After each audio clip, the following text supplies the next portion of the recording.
Oh, dia punya enjin dekat luar. Reverse dia bang. Oh, ni yang reverse ni. Dahsyat.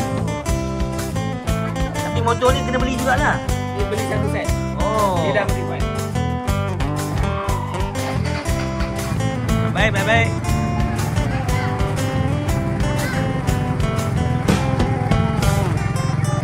Datang.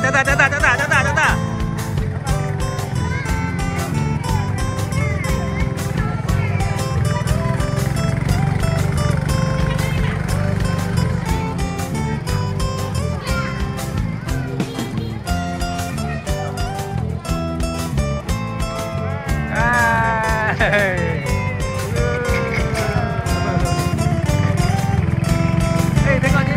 Bye-bye.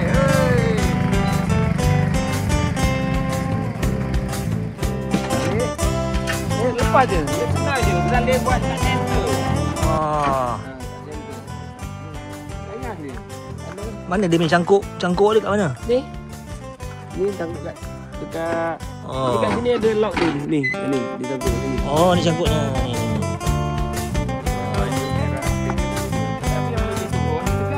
Oh, turun dengan gear.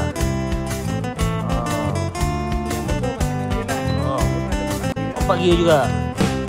Mondinas ni enjin Jepun ke? Saya tanya dia kenapa pakai Mondinas. Dia kata Mondinas enjin dia power untuk Kawasaki. Yang popular Mondinas dan Honda. Oh, tapi ini first model ni. Betul. First model made in Japan orang kata lah kan. Enjin dia. Enjin dia kan.